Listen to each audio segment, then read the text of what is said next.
I don't know if you've already read it on the briefing, but everyone who is registered will also get a follow-up email with your contact, so they can get in touch with you. Okay. Yeah.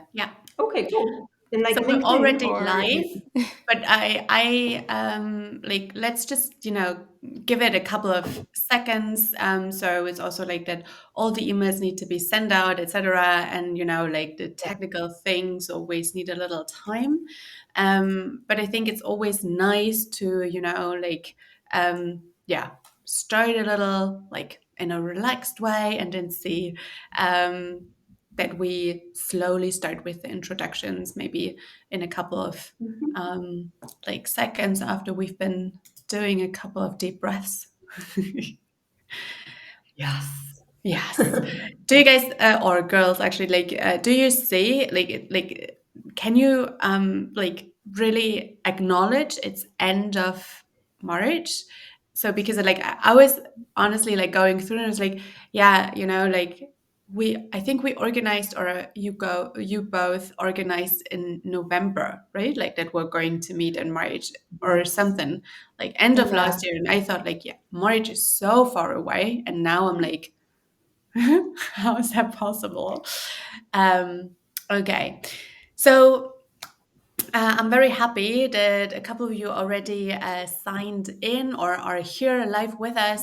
As always, you can ask us any questions, like you can just type it in the chat.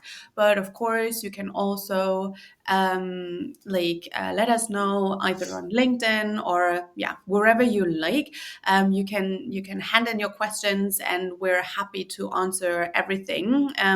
Like this is like a small, tiny little round where we basically can sit together and talk about certain things.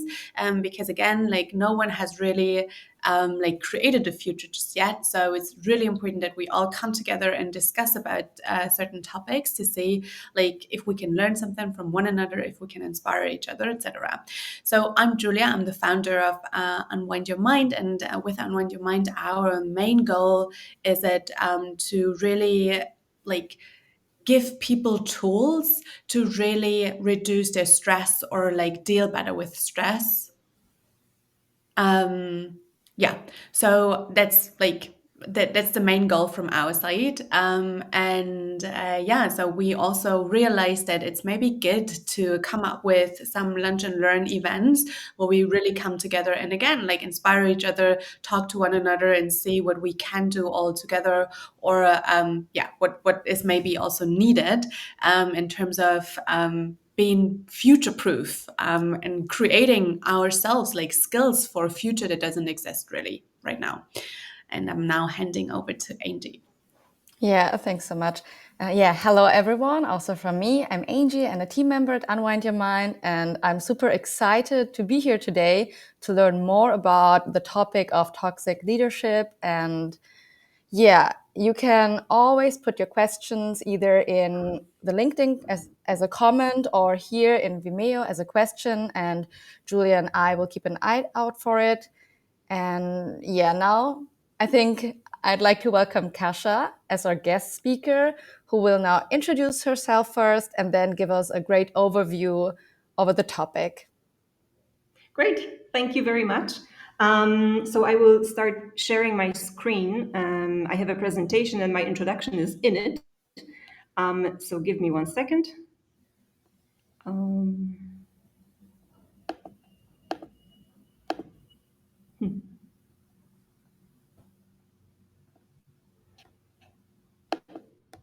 There it was in 1 second. Sorry.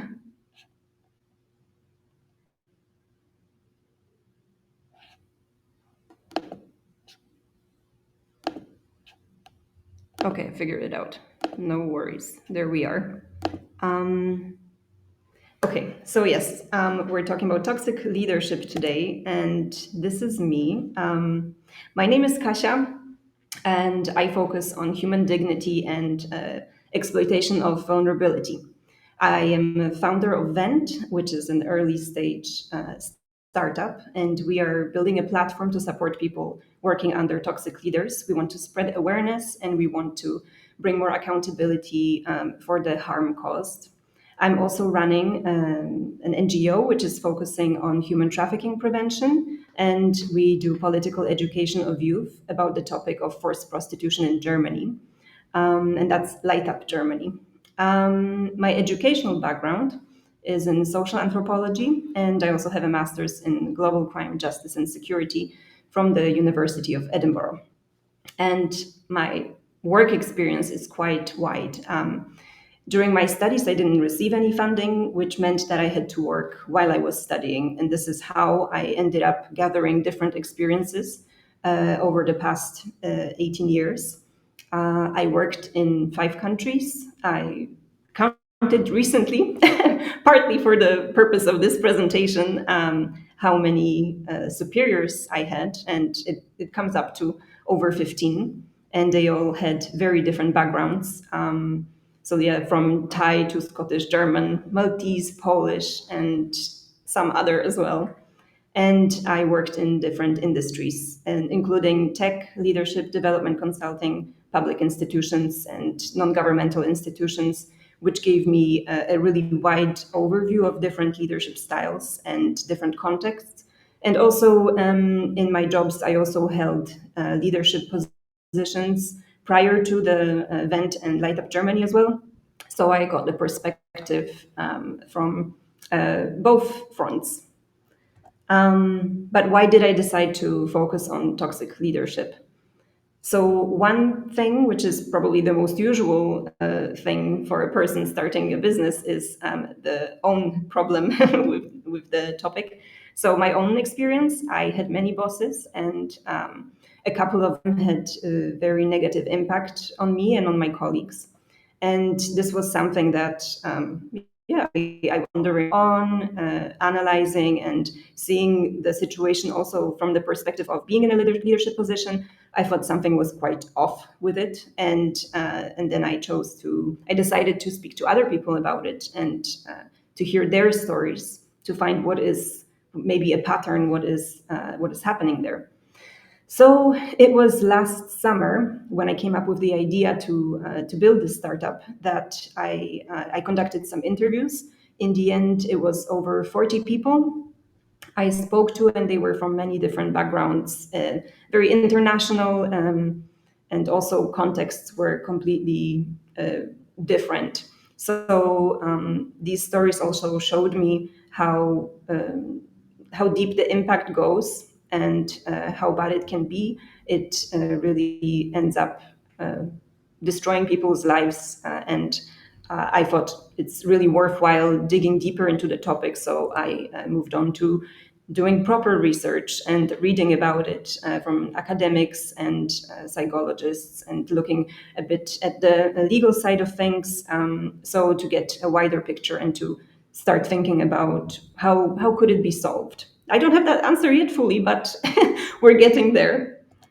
So the basis of my analysis and what I found was that there is a big lack of awareness of the issue of the deeper reasons why it exists to the extent that it does, and that feeds a lot of fear and a lot of shame, which in turn prevents consequences and accountability. And because there are not that many consequences and accountability, or not enough, it is difficult to spread the awareness, but also for the leaders themselves, it's hard for them to see themselves in that light and to be countered by that reality. So, what is toxic leadership? The term first emerged in 1996, and it was thanks to Ellen Wicker, who wrote a book, Toxic Leadership When Organizations Go Bad. And she connected the term with dysfunctional leadership styles. Now, for the purpose of this presentation, because there is a debate about what a leader is and what do you need, how can you be a good leader? And Simon Sinek says you don't need to be a person in position of authority in order to be a leader, and I completely agree with this. However, for the presentation, we will use the term leader for anyone who is in the position of authority and who benefits from that power imbalance between a leader and a follower. So now the definition. There are many different definitions, and different scholars write about it. Different articles name different definitions, but I am basing on the U.S. Army definition of toxic leadership. They have quite a deep expertise in the area. And it goes, toxic leadership is a combination of self-centered attitudes, motivations, and behaviors that have adverse effects on subordinates, the organization, and mission performance. Toxic leaders consistently use dysfunctional behaviors to deceive, intimidate, coerce, or unfairly punish others to get what they want for themselves. And here I would like to draw your attention to the consistency. So it is really the main issue with toxic leadership is that it is a consistent behavior. And later we will also talk about, everyone can have a bad day, everyone can make a mistake, but it is this consistency that is extremely problematic. Toxic leadership behaviors, they vary. they happen on this continuum. So it could be something very insignificant, which with the consistency aspect is very damaging over time. And then it can be something as extreme as physical harassment, which can be immediately traumatizing. It doesn't have to take a while for it to take a negative effect. So here we have the traits and behaviors of toxic leaders, and this is according to Professor Littman-Blumen. And she talks a lot in her research about this powerful vision of a toxic boss or a toxic leader. So yes, toxic leaders have this vision, which is, it's an illusion. It is very simplified, and it's very out there, and it's very attractive to followers. People are seeking this kind of something, a good goal to follow. So a toxic leader often lies about it because it is not grounded in reality. It is very much a creation of their quest for glory, which we have here in the second point.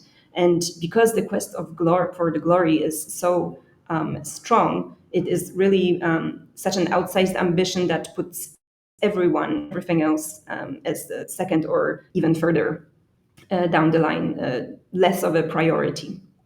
And that means that this level of arrogance and egotism really fosters incompetence and corruption, because it is spotted by other people who are more competent, people who are more grounded in reality. And in order to shut these people up, in a sense, toxic leaders have to use tactics which intimidate, demoralize, demean, and marginalize others. And in effect, they end up breaching people's basic human rights, stifling criticism. And this is how they manage to hold to power really tight, by undermining potential successors and people who threaten their vision and their quest for glory to come to fruition. And the scale of the problem is quite large.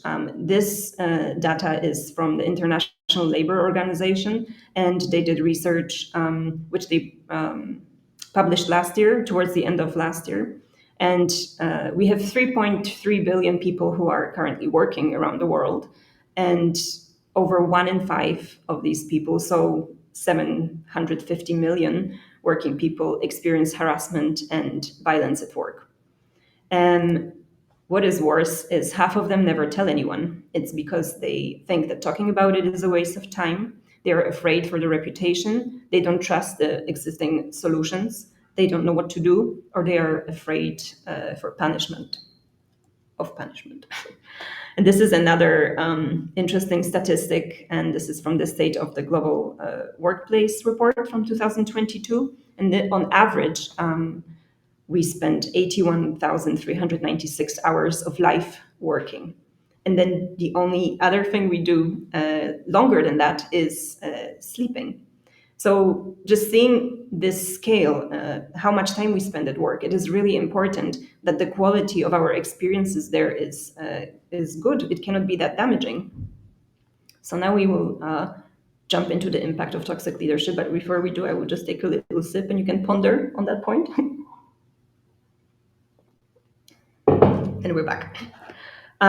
Yes, so the impact of toxic leadership. Well, it is actually hard to measure because it is very, it cuts deep. It goes very far, and it is not that easy to put it in numbers.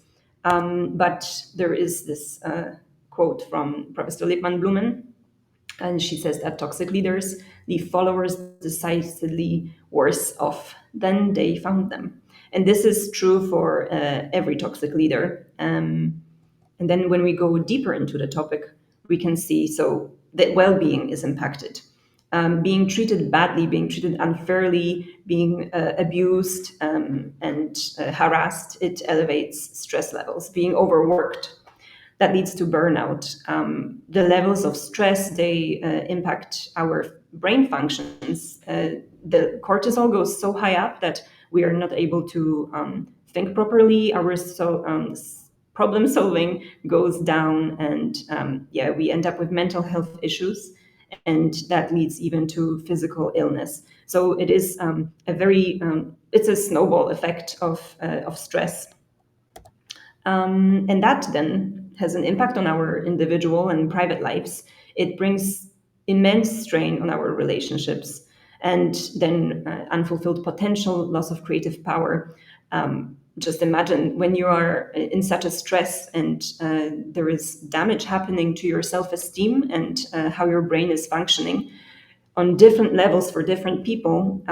It is impossible to reach your potential. You cannot work as well as you would have if you didn't have that kind of stress, if you weren't treated in this way. You lose your creative power, the problem solving goes down. And in the end, many people who actually fall out of work because of the harassment, abuse, or burnout, it takes a very long time to come back to the state that you were at before you met that leader, before the abuse started. And sometimes people never go back to the level that they were at before the damage. And that means that also they have, not only they don't fulfill their potential in career terms, but also it brings financial losses, not just in terms of career loss, but also they have to take care of themselves. So it is a lot of therapy. There are different ways people try to put themselves together, and had they never met that kind of leader, they would have been on a completely different trajectory. So then we go to the societal level issues. Obviously, it has really bad economic impact. There is companies are not able to perform as well as they would have had they not had that kind of leadership. It has an impact on social justice, and it reduces trust in institutions. People are disillusioned, which then in turn reduces civic engagement. So it is, again, a snowballing effect of people's mindsets and how people feel about their own power and about what is fair and what is just, and how we can live in the world together. Then we have the company, organizational, institutional level. So here we have toxic leadership has a lot of impact on performance. It definitely lowers it. It might, in the short term, it might improve it, but in the long term, definitely it does lower it. And then we have people leaving, high turnover, and loss of know-how and reputation. And then the high costs, because the recruitment is expensive. And if the case ends up in court, that's also an expensive deal. So there is nothing long-term positive coming out of tolerating toxic leadership. And then we have the global level, the stability and sustainability. Toxic leadership is very self-centered. It's about what the leader can get and how they can use all the resources around them, how they can manipulate the world around them to benefit them. And that basically leads to corruption. And with corruption, and it's corruption not just in financial terms, but also moral terms. And then we end up with inequality, discrimination, exploitation of people and animals, and we go up to conflict and crime. And when you think about all the funds that we have available, all the money that is out there, it is in the end misused, and it could be spent to support really effective sustainable solutions to environmental and social problems. But with the kind of leadership that is the status quo at the moment, it is not always the case. So why is toxic leadership tolerated? Another pondering moment. So we go back to research by Professor Lipman Blumen, and she talks a lot about our human basic needs and primal fears, which are exploited by toxic leaders, and sometimes completely unconsciously, plus the lack of awareness that we have about the issue, which allows us to go deep down that road and follow the toxic leader. So what are these basic needs and primal fears? They are that will be in the next slide. But first, they lead us to trade our freedom for safety and comfort. We need safety and comfort. And especially during crisis, our resistance to toxic leadership is quite reduced because of the four basic needs. So the need for authority, the need for security, the need to feel special, and the need to belong. And this is it goes back to our childhood. I'm sure if there are psychologists in the audience, they can explain it far better than me. Yes, so we need guidance, and we like to have guidance, and we like to have this security that there is someone out there who has the plan, who has an idea about what is wrong and what is right, and how we can best maneuver around the world in our lives. We also need to feel special in the sense that we do something of a meaning, and that we are part of that meaning. And this is something that toxic leader uses very often, creating this illusion or the story about what they're building is very special, and it is you are chosen to be part of this very special thing. And then you also belong. You are one of the people who are chosen, and you belong on this special mission, which is very clearly defined, and you feel safe in it, that you will achieve something special together with this person. And then we have our primal fears. So the fear of ostracism and fear of powerlessness. And this is about us not wanting to be excluded, not wanting to be shunned. And also we have that fear that that when we stand up against something and we are on our own, we fear that maybe we don't have that much power to actually break through. This is something that is very debilitating in a way, and everyone sharing the fear then leads to people being quiet and going along with whatever the toxic leader decides. So the fear of ostracism also makes it hard to speak against, because then it could put us to the side. It happens with whistleblowers, even if they have quiet supporters. In the end, often the whole community shuts them out because of what has happened. So the lack of awareness, it makes it hard to detect, identify, and categorize toxic leadership. Also, the negative consequences are not always immediately manifested, and this is to do with that continuum and with consistency. So it happens over time. It could be small things, and down the line, one day, it's not just one day. It does build up. So if you are not aware of what is happening, if you don't recognize the red flags, you do wake up one day thinking, "Oh, it just happened," but actually, it happening already over time.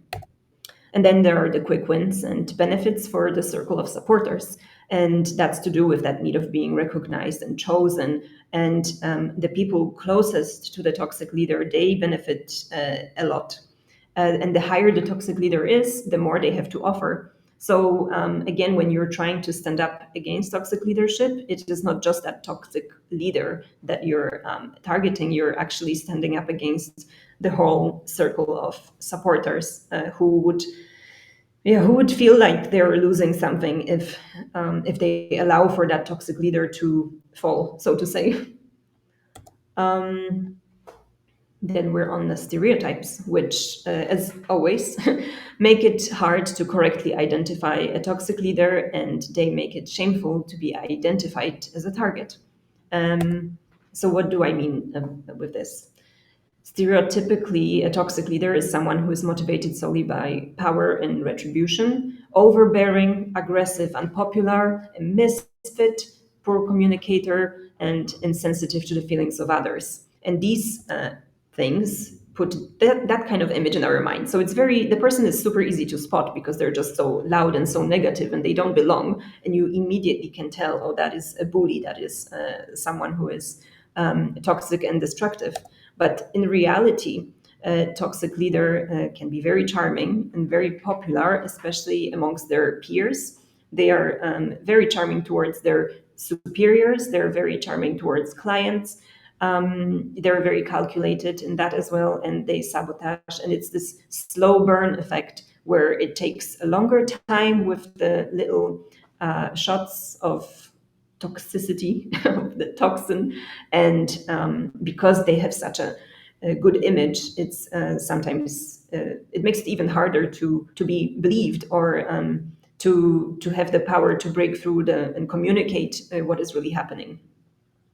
Then we have a stereotype of like, who is a good leader. The stereotype is that it's a confident, charismatic, demanding person who is eccentric, visionary, knows best, has all the answers, and is very committed to the job. When in reality, the good leader is someone who is patient, calm under pressure, and caring, has a good balance. They care for their own health. Grounded in reality, doesn't come up with visions that are unrealistic and very engaging, which can sometimes be boring and disappointing, which what reality is. And they are respectful, genuine, and they are competent. And this is not to say that such a leader is a saint and that they don't have a bad day. But we come back here again to the issue of consistency. You can always have a bad day. Everyone does. And you can raise your voice and you can sometimes treat someone badly. But this is not your modus operandi. This is not how you deal with people and people who you work with. Then we have the stereotypes of who the target is. And usually that's a weak person, someone lacking in self-esteem, overly sensitive, unassertive, downtrodden, and a poor communicator. So then what image do we have in mind? This is what we see. Well, in reality, different motivations produce different targets. So a toxic leader can be motivated by anything, really, and they can target anyone. So it is, this is a problem that also makes people wary about stepping up and speaking out, being mistreated because they don't want to be seen as someone who is weak and as someone who is a victim. So how do we address toxic leadership?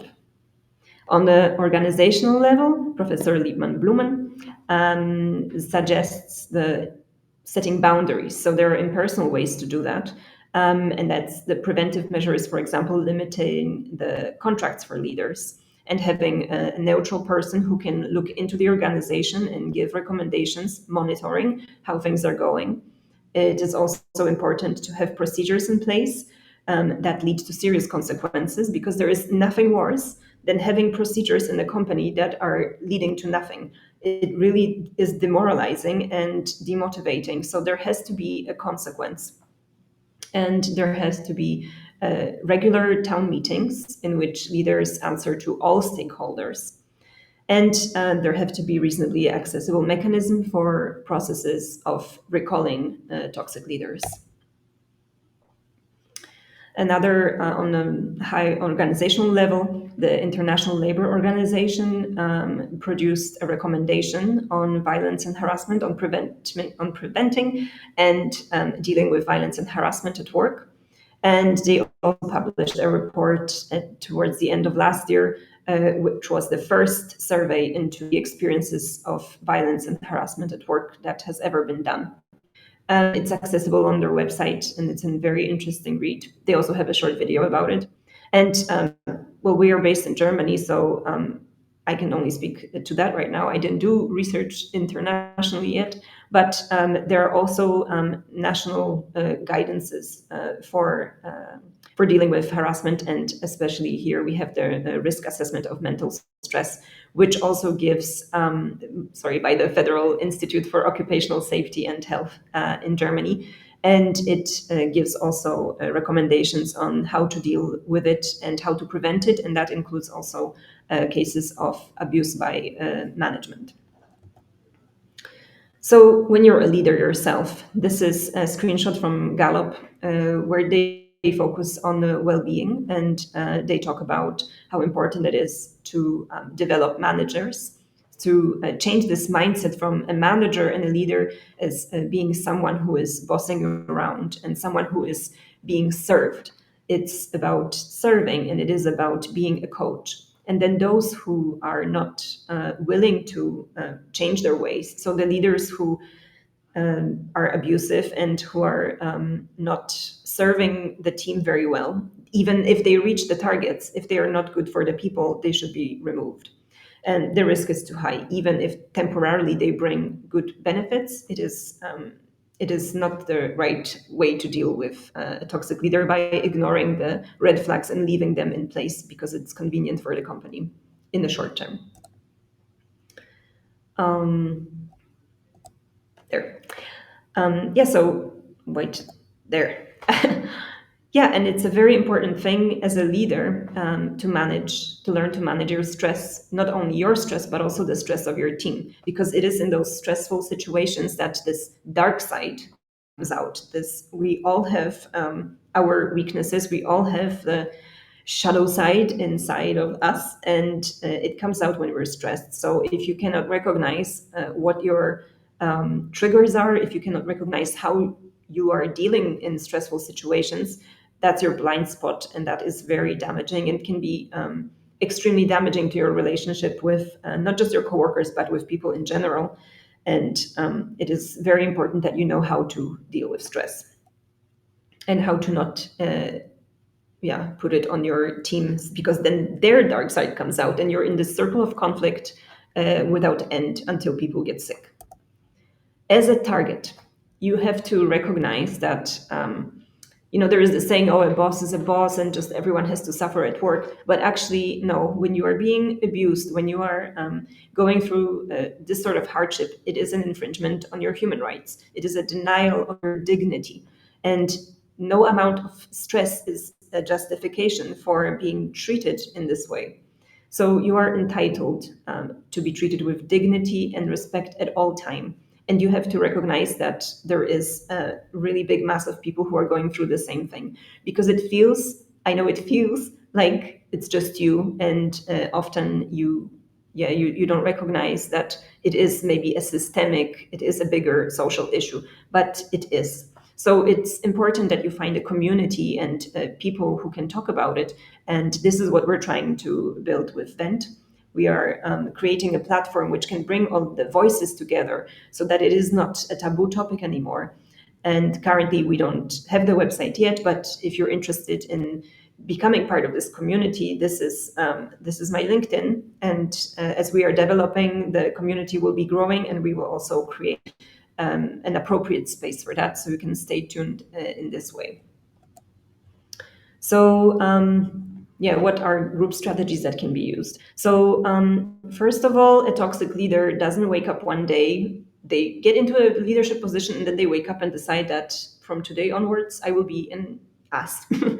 It is something that they have been doing over years, even before they were a leader. So they do have a documented history of treating people badly. This is basically their modus operandi. This is how they work. So it is good if you want to address a toxic leader about their style. It's good to do some research, speak to their former colleagues and employees, find out what the story was, how they have been working until this point, and find as many people as you can, because you need to have a full story about the person you're dealing with. And then it is recommended to give them the benefit of the doubt and confront them about it. And the safest way to do it is in a group. So, because then as you're not sucked into their toxic ways, and it can be very scary. They're very intimidating and scary people to some degree, which is why people don't want to confront them. But as a group and with the right research, you can really speak to them. You can offer counsel and coaching this way they will be forced to recognize the size of the issue, and when they do recognize it, they will be more likely to listen and change. And you could also set up an advisory that would help them and monitor and support them in this improvement journey. And it's also very important that you take care of your health. It is very tiring. It is exhausting to be in that toxic environment. So it is advisable that you avoid overwhelming yourself and your emotional and physical well-being. Use relaxation techniques and make sure that you eat and sleep well, and find trusted people to talk to. And yeah, when it comes to disciplinary and legal action, don't think that it will not get to that point, because it is the continuum. And when you start noticing that things keep happening to you, it's a good idea to keep a diary of events, because it all adds up. And if you do get to court, they will they will take into account the cumulative effect of the damage. So yeah, and then if the intervention doesn't work, if your health is still deteriorating, that's how you might end up. So don't exclude that option, and be vigilant about it. And yeah, so I would like to end with a quote from Professor Liebman-Blumen: "The best way to repel toxic leaders is to recruit non-toxic leaders." And I also think that there are many different ideas about how to manage a toxic leader, but the best way is to spot those signs already early on and just don't give them the power. Make sure that you are employing people because of the right perception of leadership and not the archaic one. So yeah, I have some references here if you can. Okay, very good references. Yeah. So thank you very much. That's the end of my presentation, and I'm very happy to hear questions and to have a discussion about the topic. Thank you, Kasia. There is actually like the first question already. It was in between when you were talking about the statistics, about like how many hours we actually work and how many hours we actually sleep. And there was the question about if there are any industries where toxic leadership is less prominent. Oh, that's a good question. Um, hmm. I am not sure. I'm trying to think, because yeah, I was actually looking on the other side. Where is it the most prominent? So now I'm trying to reverse that. Where is it less Where prominent? I is it the think most prominent? it's in tech, where it's in places where things are happening very quickly. So, for example, tech, there is a big pressure on innovation, and innovation is the priority. It's also a topic which is not very widely discussed when it comes to carbon capture, for example, because there are so many other issues that are very important to tackle, that the leadership styles are not so closely looked at. It is also very prominent in healthcare, and there is a big tendency of cultural shame and guilt. So anything that has speed, army, for example, Yeah. this is very prevalent there, and yeah. I think what you can see also like in your presentation, like we saw it, but also like in general, is like whenever the stress levels are high, like what happens in the brain is that, certain things get cut off, like especially the part like going to the analytical part. And you said it yourself, like that whenever you're stressed, then your capacity of being, creative and being like really focused on solving the problem, on the like the very complex problem nowadays, is being reduced. Additionally, what is also happening is once we're stressed, like the capacity of accessing our empathetic levels is also being reduced. So this is really an issue. And you can see that whenever we allow the stress to rise in whatever industry, it's really getting hard for ourselves to remind us that, this is not a normal way to go. And like, I love to repeat also my sentence, our brain is not made for this world. Like, it's very important that we understand that, and that we start to kind of learn strategies to how prevent this rural behavior that we're normally getting into whenever we're stressed. It's like the fight or flight mode, right? Like, everyone has heard about it, and everyone is like, yeah, I cannot, like, I know it, like, I'm aware of it, but it doesn't mean that everyone knows how to kind of intercept and make sure that the rural functions don't take over. But they normally take over whenever we're stressed, like whenever the stress reaction is triggered. And I think that you weren't able to answer that question straight away simply shows how big of a problem we're actually facing. Because in the end, it really tells us that every single industry is impacted by that. You can't even go to childcare nowadays because, especially in Germany, I mean, I don't know how it is in other countries, but especially in Germany, it's getting harder and harder and harder. Like the Betreuungsschlüssel, I don't know the English word, but like the amount of people, the amount of kids that are dedicated to one like person who is looking after them is like increasing, like, and that like already means that people are more stressed than ever. And there's also like, because it's like underpaid, people don't want to do those jobs any longer, and this also like increases the stress. So it's all like connected with each other. And I believe like there is really no industry where you don't have that.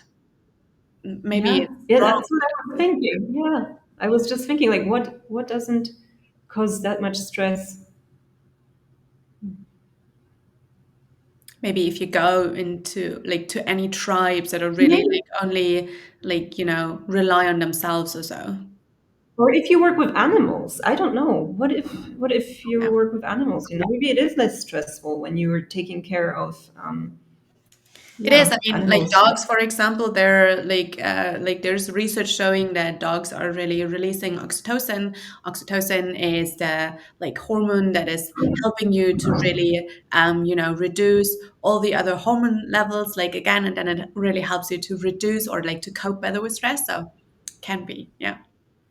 Yeah. I have another question as well. You were talking Don't have that about much time. Just like maybe the uh, last question. yeah, maybe the last one. Okay, because I don't see another question, so maybe I can go for it. Okay, so you were talking about the harm toxic leadership causes to individuals, also like in organizations. And I was just asking how we can actually promote self-care and resilience among those who have already experienced toxic leadership. And maybe also in your experience, what resources are already available in organizations to support the healing of those people. Well, on the promotion, I think it's definitely talking more about the issue so that people can recognize, people resonate with it. They can see that it is validated. It's something that happened to them, and it didn't only happen to them, it happened to many more people. So you talk about it, and then people can share their own stories about how they solve that problem and how they are helping themselves. Because each situation is different and each of us has a different life story that goes along it. So I don't think there is one way to solve it when you're dealing with the leader for yourself. There are many different tactics you can use that work for you. And what exists in organizations, there are a lot of, I know organizations use tools that allow for anonymous reporting. They allow for mental health workshops, and there is more and more a wider array of tools to use that focus on mental health. And I think this is already a step forward. I hope that there is more done about the toxic leadership itself, because if the source of the problem is not dealt with, then no amount of mental health tools will actually help in the long run. It helps you manage it, but it doesn't solve the problem itself. Yeah. Yeah, thanks so much. I just saw that we have another question. Yeah, I can read it out. Do you think the levels of stress are increasing overall in society, which leads to more toxic leaders, actually? I think levels of stress are increasing, and definitely then that will bring the worst in the person and leads to more toxic leaders. But I don't really, like I said in my presentation as well, I don't think stress is a good enough excuse to say that, well, then now we have toxic leaders and the problem is stress, because it is. What kind of how do you deal with stress? So when you are promoted to that role, you should have that ability and you should have that self-awareness to deal with it better, so that you don't end up being a toxic boss. You can cut that sooner. You don't have to damage people. I don't think it is a good enough excuse for anyone to end up being toxic, because it is also about consistency. So it is not just that you are more stressed. It's about how you choose to deal with people and how you choose to deal with problems. Yeah, I think it's like two things, like because in general, I would say, Gosha, that the levels of stress are increasing in general. I think this is a given fact, because we're more connected than ever, and especially due to social media and the information, like the amount of information that are traveling faster, is definitely a reason why we are experiencing an increase of stress levels. It is also like what I said before, that our brain isn't really made for this world, which is why it's definitely important to train new skill sets or retrain other skill sets that we currently do. This is also one of the reasons why we, for example, currently work on a leadership training, because we do see it's like so important to connect those two things, from a mental health perspective. Also, I don't really like the wording mental health, because it's like the mental awareness, really, like what is happening inside of you, and why is it so important to, for example, ensure that you don't really follow along with those toxic behavioral things you maybe do, or like reactions you probably show, simply because you're not having like good role models, that have been have been showing you how to do it in a correct way. So this is like then aligned with what you've been saying, Kasia, that like it's really, really not a good enough excuse to say, well, the stress levels are rising, so it's like totally normal that my behavior or the way I lead my team is like it's normal, it's like it's just a given status quo we're experiencing. I think it's like up to us to understand that we really need to support ourselves, like our own like behavior, but also like reactions, in a way that we are really training ourselves to like create those skill sets inside of us to make sure that we are becoming better leaders. And I also think it's like important that we really break the cycle. So it needs to start somewhere, right? Like we cannot say, yeah, well, like my company has to take care of this, or someone else has to take care of it, or like there won't be any external savior that is coming to us and showing us